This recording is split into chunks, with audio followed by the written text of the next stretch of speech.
दिन में काम करने के साथ ही रात को आराम करना भी उतना ही जरूरी होता है। कभी कभी हमें ज्यादा लालच भारी पड़ सकता है। एक रेलवे स्टेशन पर एक रात की गहरी अंधकार में विभिन्न ऑटो ड्राइवर खड़े थे। आवागमन के साथ ही ये ड्राइवर यात्रीगण को उनके गंतव्यों की ओर ले जाने का काम कर रहे थे।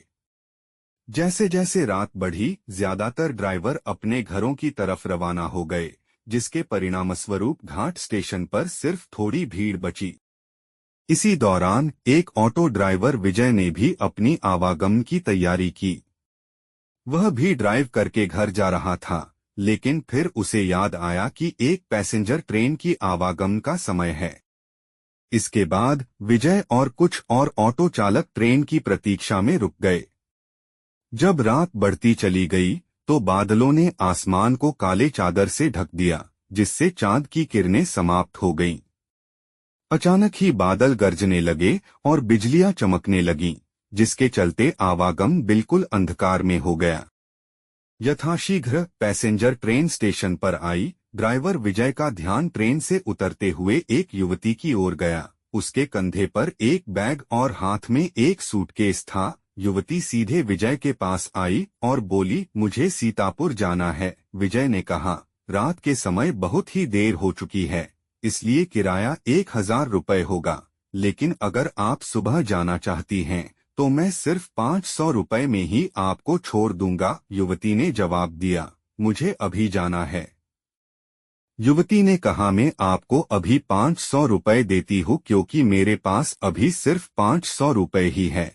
मैं आपको घर पहुंचकर बाकी के पैसे दे दूंगी। विजय ने उसके प्रस्ताव को स्वीकार किया और बोला, मैडम आप ऑटो में बैठिए। कुछ ही देर में विजय ने युवती को उसके गंतव्य के पते पर पहुंचा दिया। युवती ऑटो से उतरते ही जल्दी से अपने घर की और चली गई और विजय से कहा कि मैं आपको बाकी के 500 रुपये देने आती हूँ। विजय करीब आधे घंटे जितना इंतजार करता रहा, किंतु वो युवती विजय को पैसे देने के लिए नहीं आई। अब विजय ने सोचा कि मुझे देर हो रही है, क्यों ना मैं उस युवती के घर पे जाकर पैसे ले लूं। वो उसके घर चला गया। घर का दरवाजा एक बुढ़िया ने खोला। विजय ने उससे कहा कि एक मैडम यहाँ ऑटो से आई थीं। उन्हें मुझे मेरे 500 रुपये देने हैं, वो अब तक पैसे लेकर बाहर नहीं आई। बुढ़िया ने हैरानी से पूछा, कौन मैडम? यहाँ तो मैं और मेरे पति के अलावा और कोई नहीं रहता है।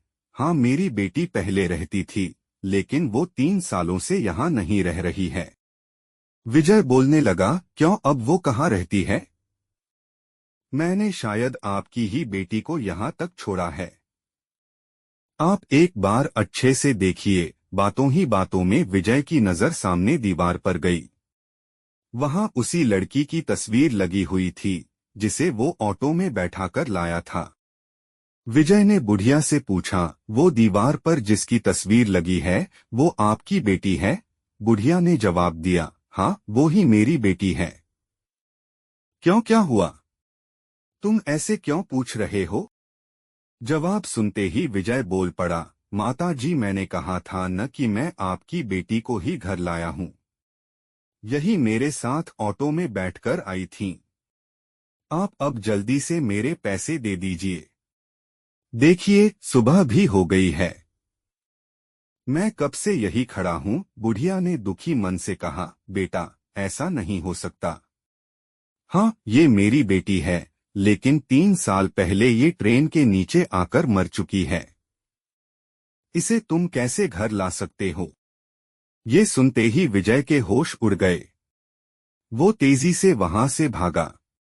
जैसे ही वो ऑटो के पास पहुंचा तो देखा कि उसकी सीट में 500 रुपये रखे हुए थे। उसने वो पैसे भगवान के सामने रखे और मंत्र का जाप करते हुए आगे की ओर बढ़ गया। उसके मन में हुआ कि आज तो सवारी बैठाने और पैसेंजर ट्रेन के लालच में मेरी जान जाते जाते बची है। उस दिन से विजय ने रात को ऑटो चलाना ही बंद कर दिया। वो सिर्फ दिन के समय सवारी लाता व ले जाता और रात को घर में आराम से सोता है।